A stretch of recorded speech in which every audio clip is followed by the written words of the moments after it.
Los Llanos, the endless plains of South America, one of the most surprising and least known regions of this fascinating continent.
The paradise that is the New World consists, in large part, of a vast plain. An extraordinary place permeated with water that makes huge tracts of open land fertile and productive.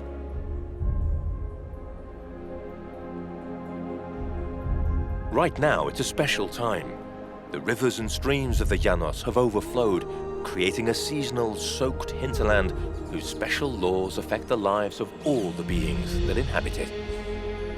For a few months, a considerable portion of the plains is submerged, covered by a shimmering film of water.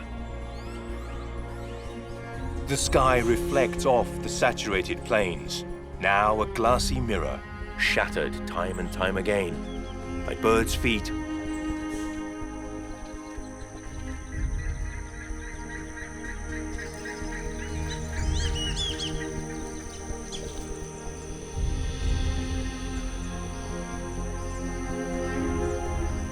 and deer hooves. This unique world within a world is one of the richest, most biodiverse and productive wetlands in all America. The endless plains that stretch between Colombia and Venezuela.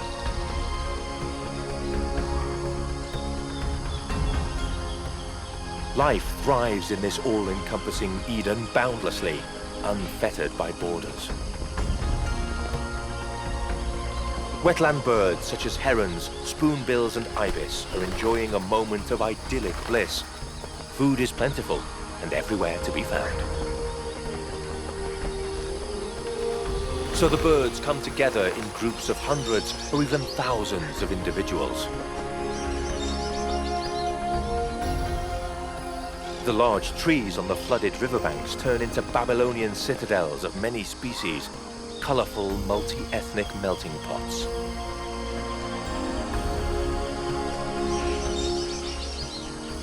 They're like Great Eastern bazaars. And the birds are their noisiest, boldest neighbors. Until the aerial city is vacated, little by little, and all is left silent. In the mornings, the residents of the arboreal metropolis spread out over the vast plain to begin their daily tasks.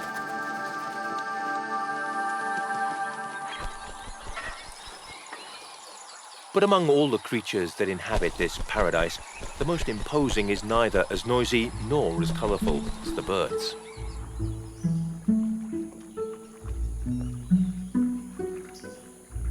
It's a curious animal that looks not unlike a hippopotamus in miniature. The design of its head is very particular, a clear indication of its semi-aquatic way of life.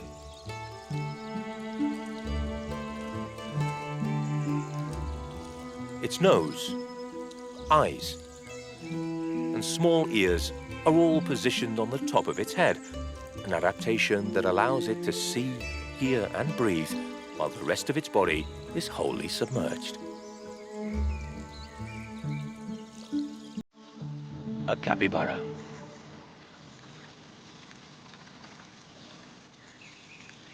And despite its passing resemblance to the great, notoriously grumpy African herbivore, the capybara is in fact the giant relative of rats and mice.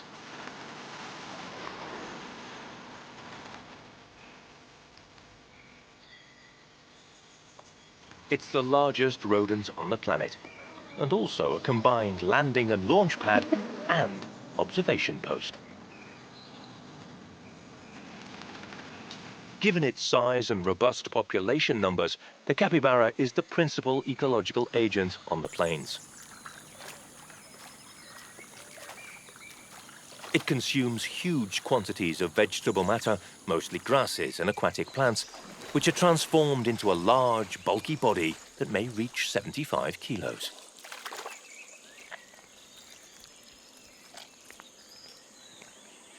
It's not surprising, then, that the plains' most powerful predators prowl in search of these oversized but peaceful rodents.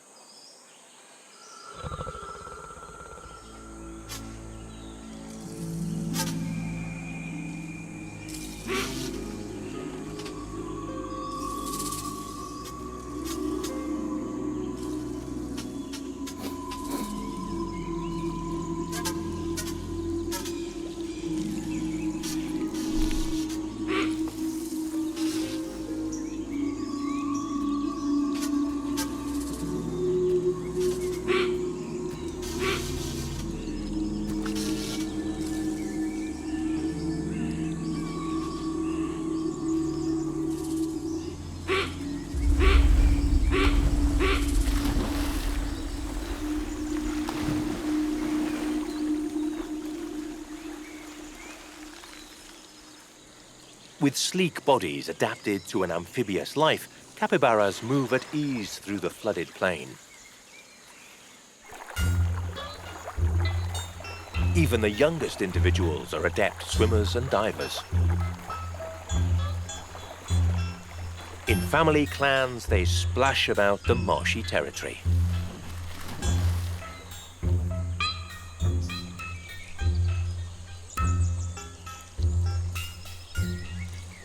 But when it's time to eat, the youngsters need dry land.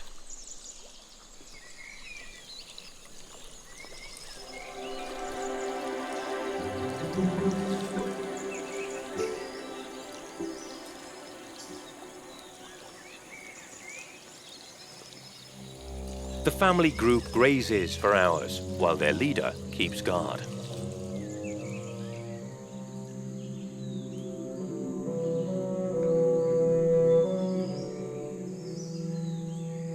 It's time for a little warm, nutritious milk.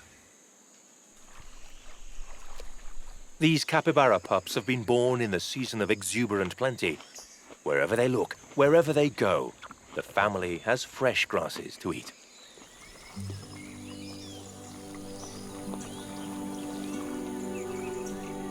The plains are an ideal home for the capybaras, a perfect paradise.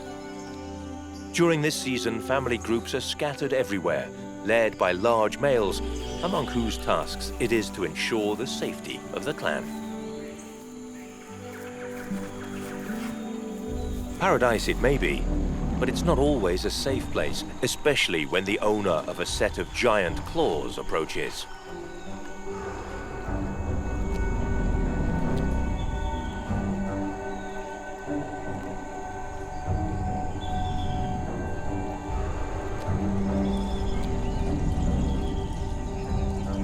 As soon as he detects danger, the male capybara emits an alarm call, and the clan flees by water.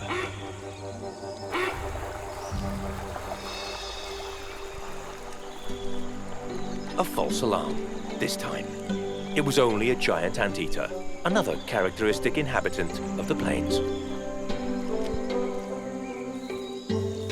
Giant anteaters must keep up a good pace as they roam the plains. Their diet, composed exclusively of ants and termites, means that finding food is a time-consuming business. Anteaters' excellent sense of smell guides them across the open land on the trail of tasty termites. But the dampness of the season means that smells are not so effectively dispersed, forcing the anteaters to travel more often, constantly in search of their favorite insects.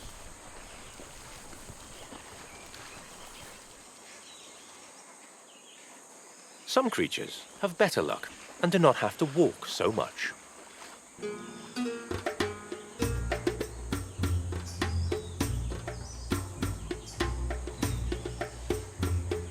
The saturated plains are spongy and green, and a tamandua, a small tree-loving anteater, decides to go down onto terra firma to look for food within the loose, damp soil.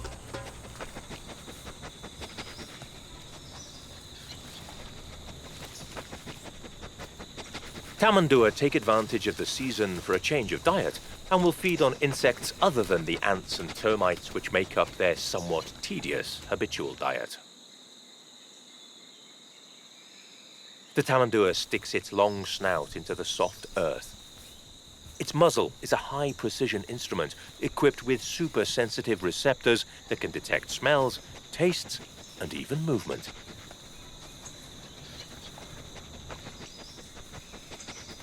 Carpe diem. During these days of plenty, it may find creamy and nutritious fly and beetle larvae.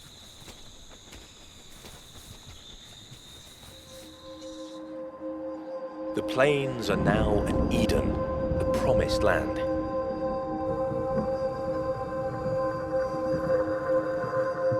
As well as birds of all kinds and colors and numerous families of capybara, the vast territory also enjoyed by fish and Orinoco crocodiles grows even larger with the rains.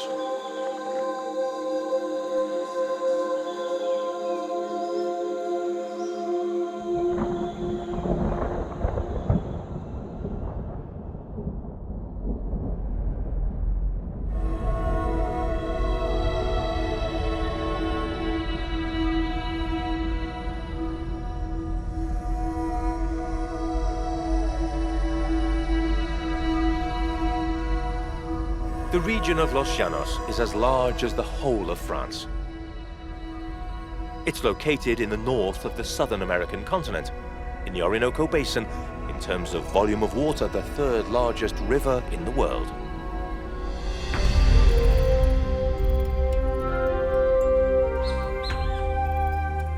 The plains are a heterogeneous savanna whose southern edge is delineated by the Orinoco River and which extend towards the north in all directions.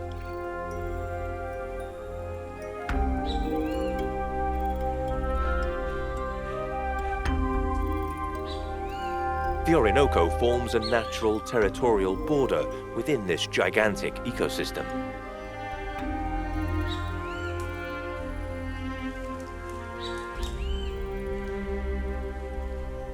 When the waters begin to recede, the river returns to its more usual, less affluent course. Even so, in places, it still stretches over a kilometer from bank to bank. As the rainy season gradually reaches its end, some of the oldest rocks on the planet emerge, sleeping giants perfectly polished by the mighty river.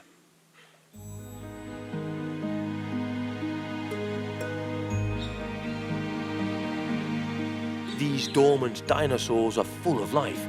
In amongst them, beneath their great forms, live more of the plain's semi-aquatic animals.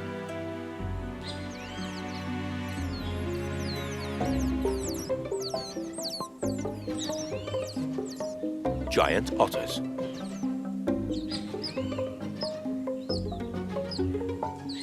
This family of otters is on patrol around the ancient sculpted rocks.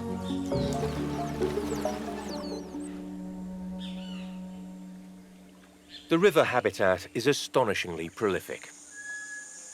Birds, Orinoco crocodiles, and turtles are all around.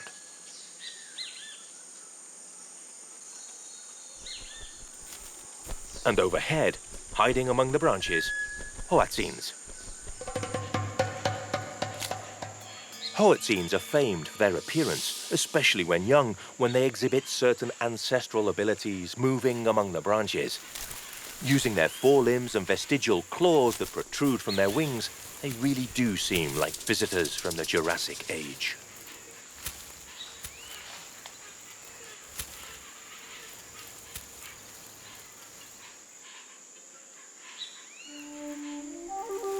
Yet despite their size, they remain well hidden among the foliage, only revealing their presence when they sound the alarm and flee from possible danger in clumsy flight.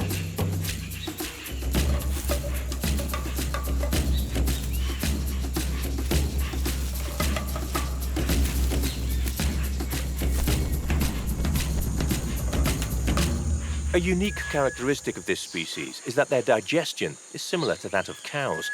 Their stomachs are aided by bacteria which produce a smell like cattle droppings. This seems to protect them from predators and has given them their common name, stinkbirds. The stinkbird's foul smell is this species' particular chemical defense, passed down through the generations.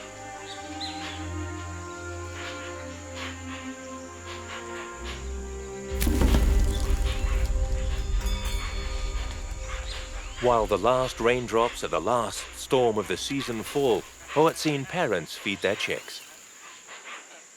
When regurgitating food, a good dose of stinking bacteria is also transferred to their offspring, helping them not only to digest the food, but also become a very unappetizing dish to potential predators.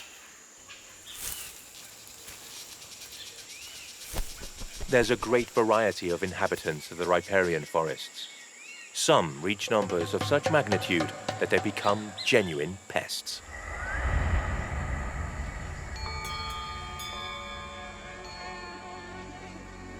Dawn, and an innumerable cloud of tiny creatures takes possession of the riverbanks.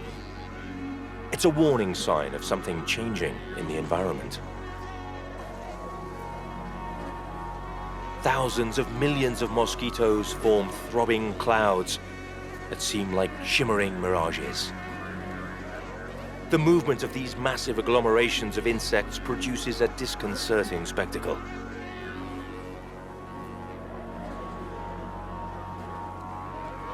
The invasion penetrates every corner of the Orinoco. It's an annoying seasonal development for many local inhabitants. But for others, it's very beneficial. The river that provokes the plague also provides its antidote.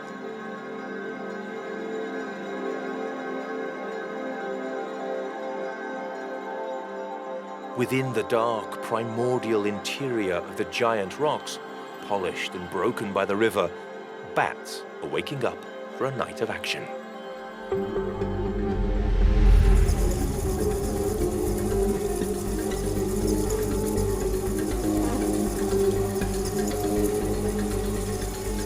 As dusk advances, the flying mammals become ever more restless.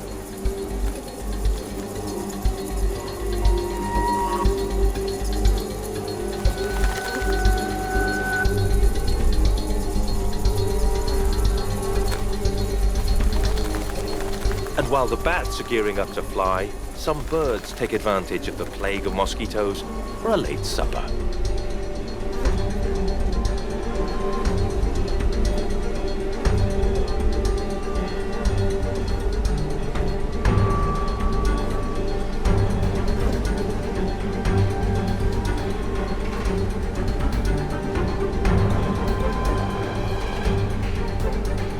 The mosquito plague coincides with the change of season.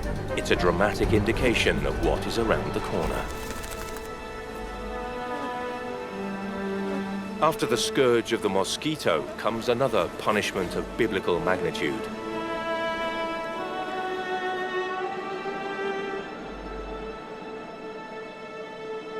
Drought.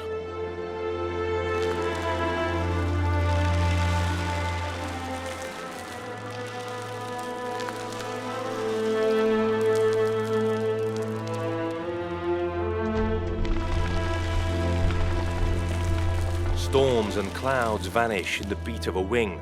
The heat evaporates all the water on the plains, and in a question of a few days, the landscape changes utterly. to paradise soon becoming a living hell.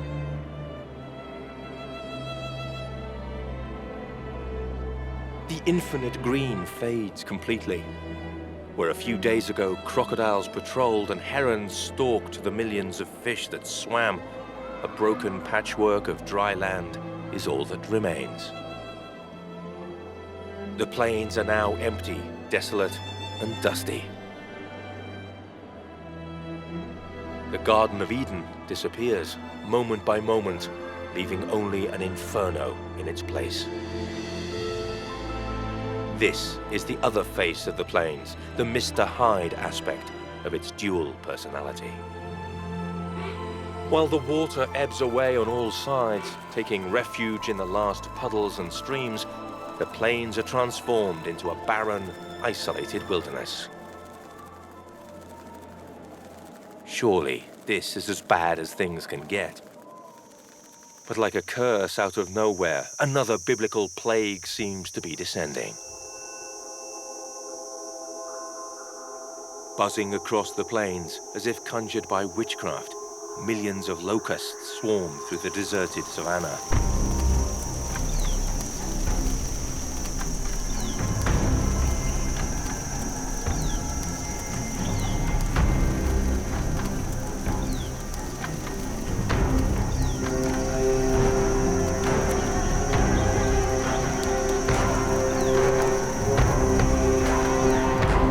Here in the plains, everything moves in colossal proportions. The fecund plains, with their noisy flocks of birds and contented families of capybara, seem to have evaporated. Desert overtakes the landscape, the plains now the kingdom of the locusts.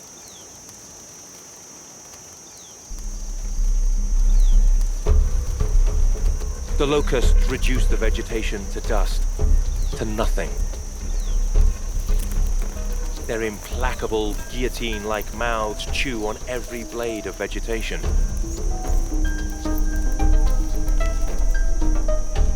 However, although the locusts are the new lords of the plains, they do not reign in peace.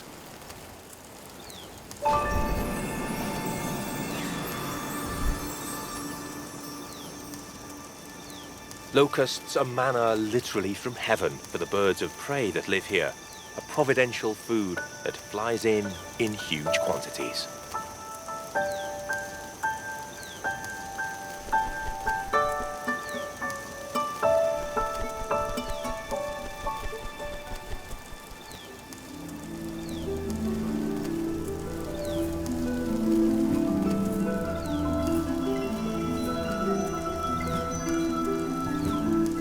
Caracaras, buzzards and eagles gather in their dozens around the cloud of insects.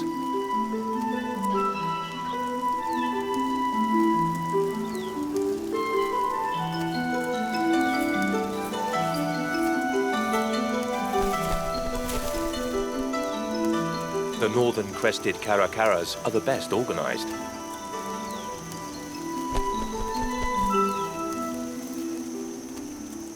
Groups of 6 or 7 hunt in cooperation, like a wolf pack.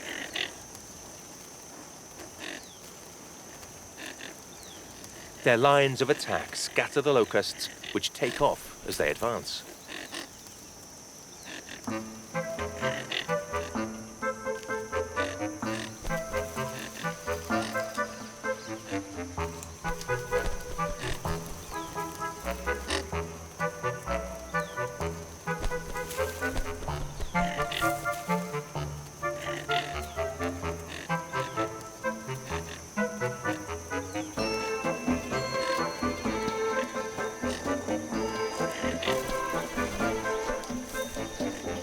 And as they flee, the swarming insects pass close to the birds, who take the opportunity to capture a snack on the wing.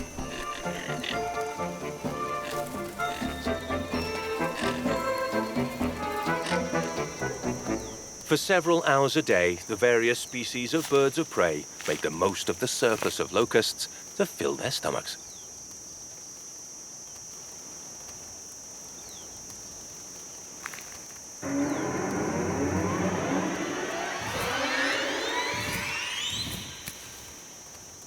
The predators of the plains must take advantage of this abundance of food while it lasts, hunting until the last light of day.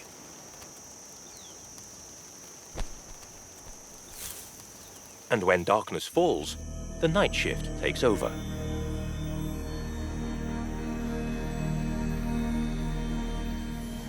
The drop in temperature makes the locusts sluggish. With their movement reduced almost to the point of paralysis, something is stalking them.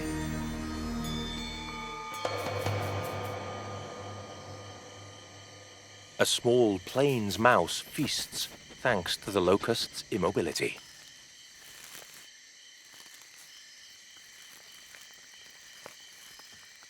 Every cloud has a silver lining, even a cloud of locusts, which is a gift from the desert plains as much for the mouse as for the birds. It's the only time in the whole year they will have access to so much protein.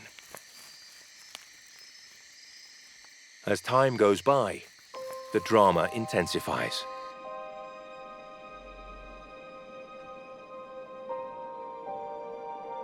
The pools and channels dry up completely.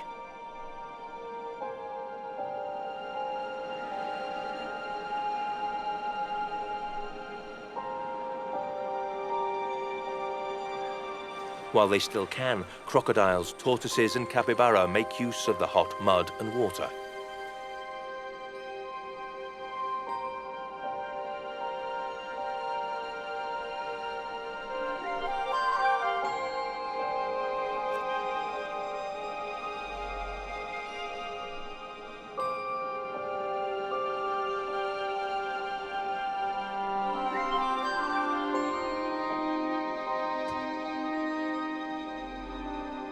But little by little, each puddle becomes a deadly trap.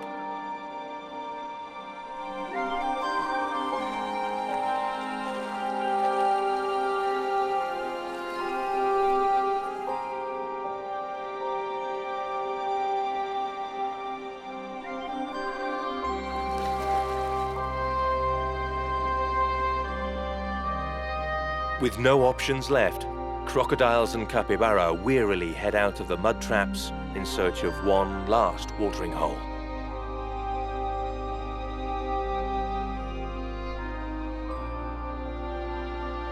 And so begins an anxious exodus, an agonizing race against the clock. It's a risky operation, but staying is even more dangerous. Deadly, even.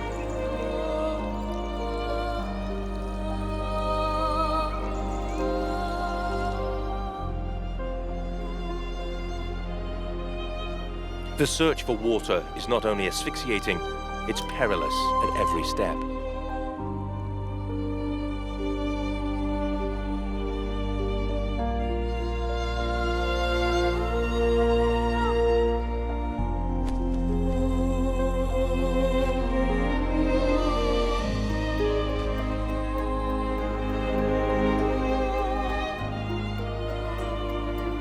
Many of the refugees will not make it.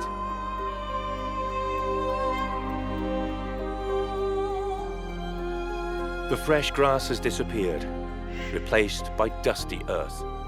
And not all the pilgrims will reach what remains of their former paradise.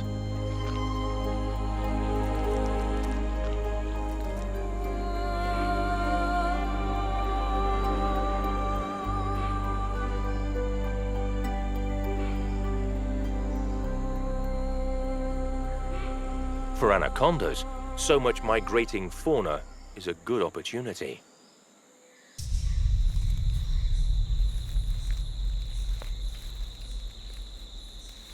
Anacondas also take refuge in the gallery forests, the last place on the plains to offer some respite.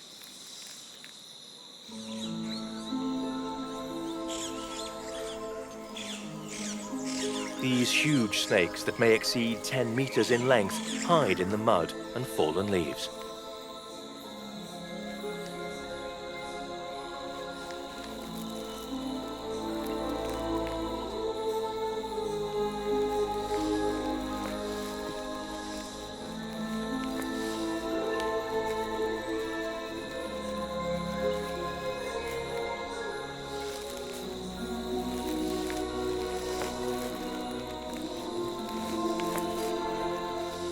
The anacondas are anxious for the return of the rains, but also await the misstep of some off-guard animal.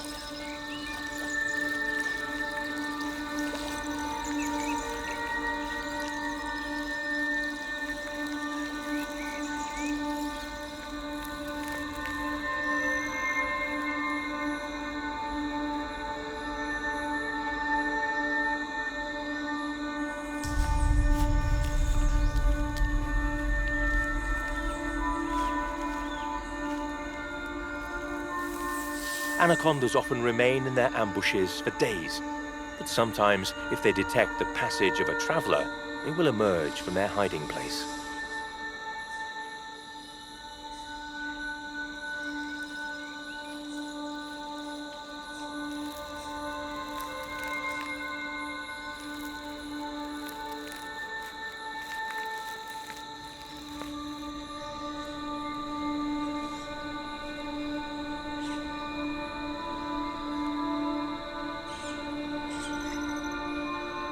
A few small Orinoco crocodiles are an excellent opportunity for a young anaconda.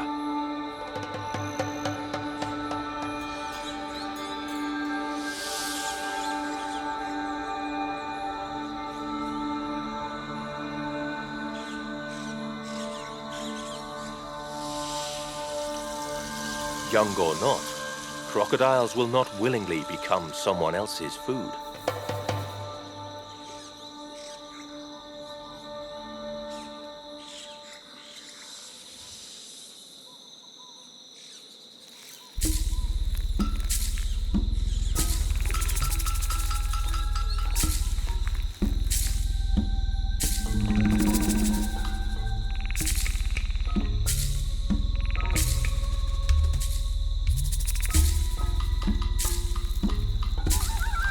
And though tired, they are still strong and healthy enough to defend themselves.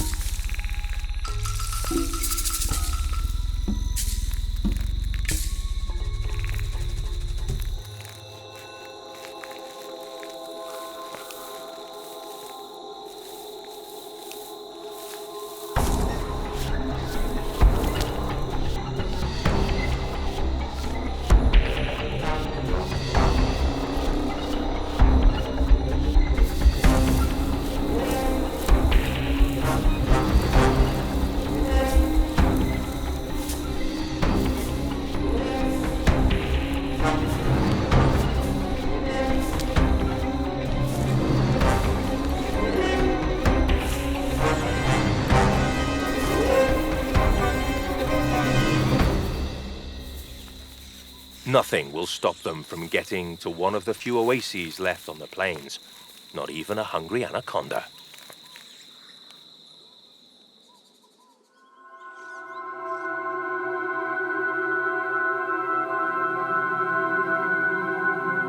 Everyone is looking for sanctuary where the water still flows.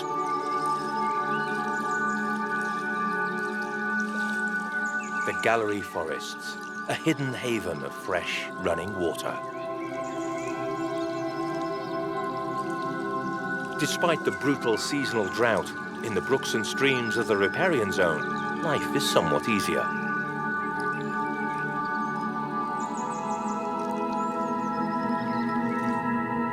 Crystal clear freshwater springs, the last remnants of a happy world, are filled with tropical fish that swim in small shoals. It's a striking contrast to the drought and death that prevails on the adjacent plains. Dozens of different species of fish swim in the river and pools. And yet, despite its welcoming appearance, this habitat is not necessarily a perfect paradise for its pristine inhabitants, who need to be cautious. Not far away, a primitive rock-like reptile dives in search of a place to hide.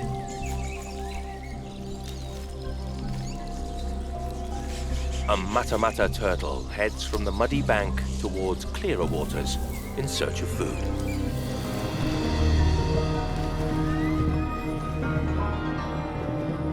The mata-mata is propelled along the riverbed by the current, searching for somewhere that meets its needs.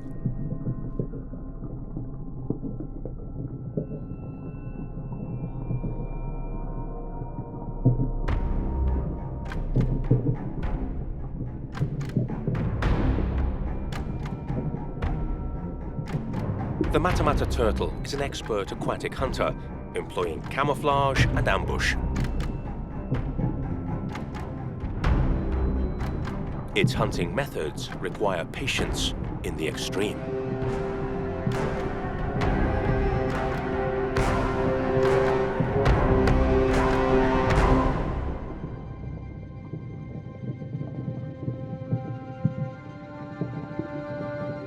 Once it's found its hiding place, its motionless vigil begins.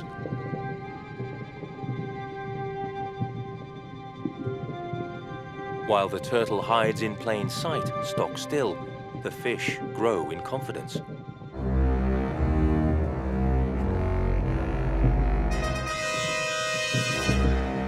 Eventually, they will let their guard down and get too close to the patient hunter.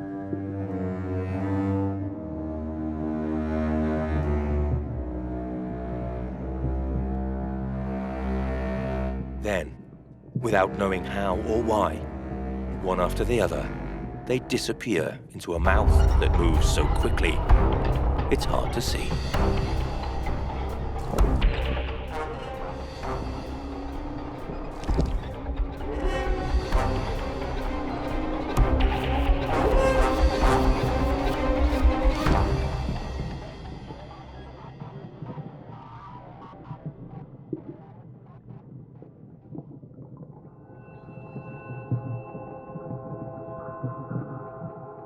While a deadly game of hide-and-seek is played out in the crystal-clear springs, out on the plains, the heat increases.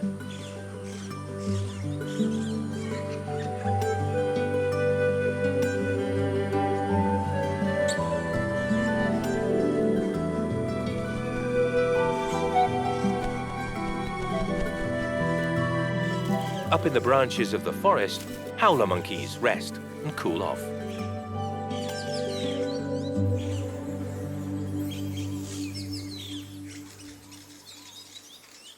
Some members of the clan nibble at leaves and look for fleshy fruits to quench their thirst. The riverside forest can supply them with food for an entire year, but under the scorching sun of the dry season, the monkeys will expend a minimum of effort and employ much more time napping than looking for food.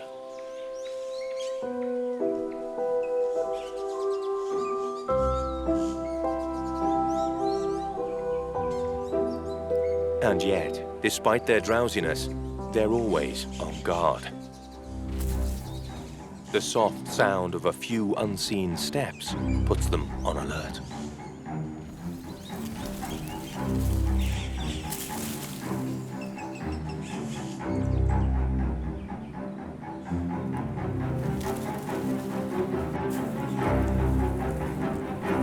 They've been discovered by the plains' greatest predator, a puma.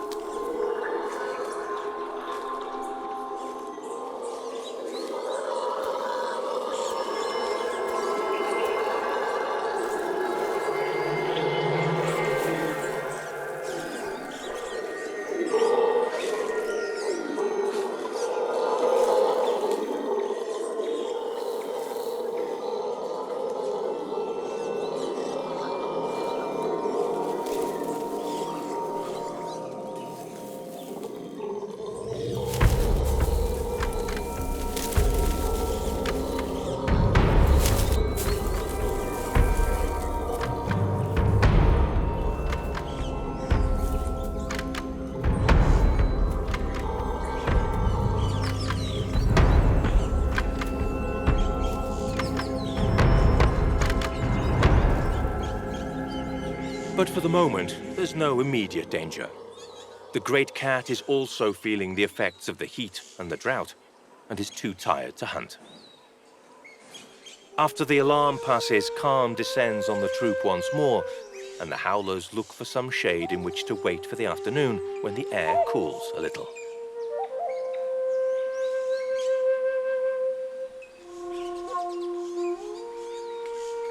Even the much-feared puma enters into a semi-catatonic state between wakefulness and sleep, catnapping, while it casually spies on everything happening around it. Nap time is a rare moment of truce between hunter and hunted. Some of the plains exiles, exhausted and sickly, reach the riparian forest.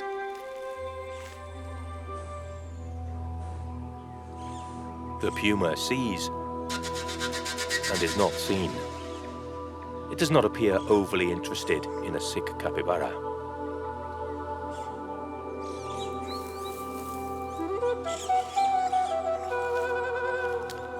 This caracara, however, is very excited. Its lucky day, perhaps.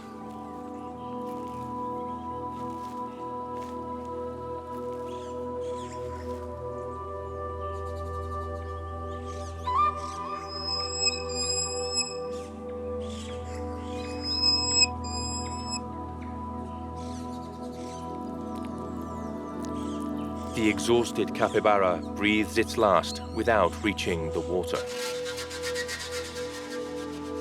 The journey has been too much for it. Like all cats, the puma cannot help being curious. It comes down to check out the capybara's corpse.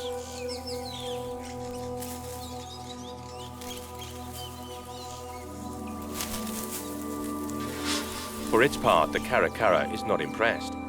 Finders are most definitely keepers in these difficult times.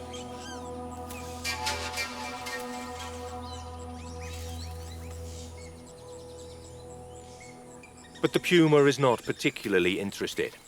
With food aplenty in the forest, if the feline can avoid it, it will not eat anything it's not killed itself.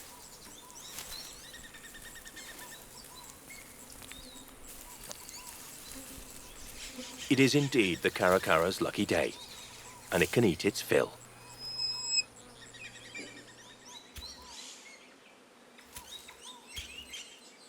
Capybara, one way or another, during drought or rain, are the first link of the food chain of the plains.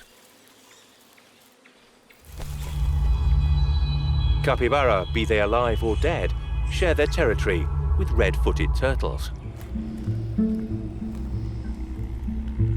And when the reptiles are busy with their courtship rituals, the punishing drought seems to bother them very little.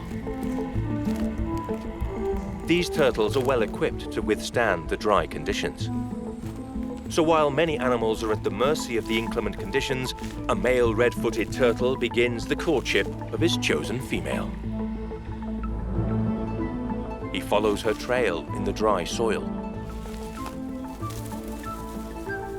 And to earn the favors of a female, a male must be perseverant.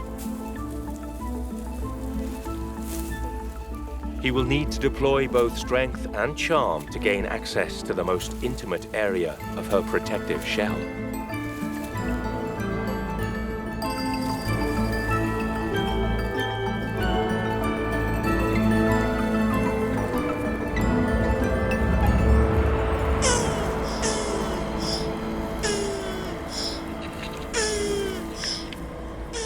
Love opens a path between drought and hopelessness. A message of life, of change. After such considerable effort, the male turtle goes to the stream to cool off and recompose himself.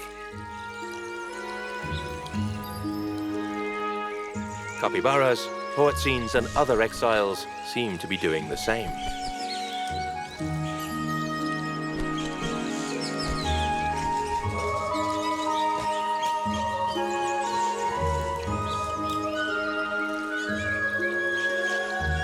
Other much smaller creatures, such as wasps, also need their little dose of liquid in order to survive.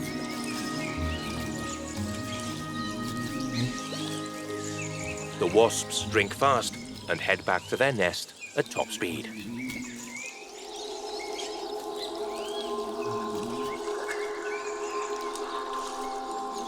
Life on the plains never stops. The wasp nest is at full capacity, the coming and going is constant, and getting too close might be dangerous.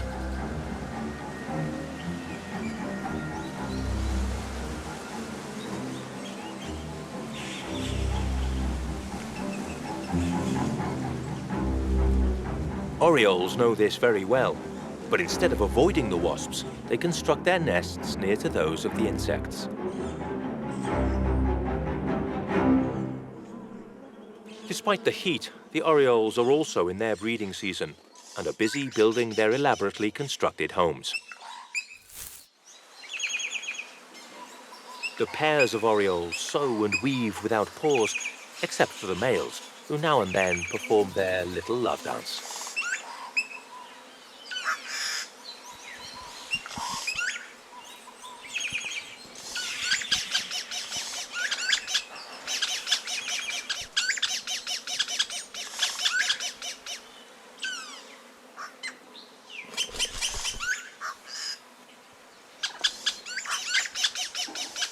The wasp nest is right in the middle of the oriole colony, each species benefiting from mutual protection.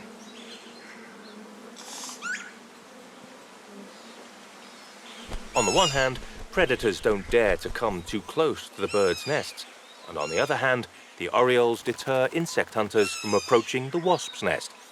It's a win-win situation. The hustle and bustle in the combined insect-bird colony is another omen that something is going to change. On Los Llanos, everything is a matter of time. Hell and heaven alternate. The clock reaches its zenith, and it is once more time for change. Like a blessing from heaven, the rains return. No matter how hard the punishment has been, its time draws to a close very suddenly, and everything changes again. The curse comes to an end, but the drama continues. The plains are one of the harshest yet most beautiful of American habitats, a land of infinite horizons torn between two extremes.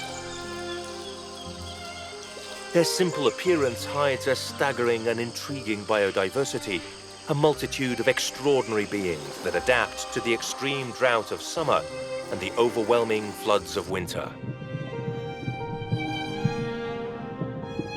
The rains return, the Llanos are flooded again, and the rivers and lakes reappear. Capybara, crocodiles, birds and fish all regain their territory, striving and thriving as they live their lives caught between the two irresistible aspects of the great Llanos of Colombia and Venezuela.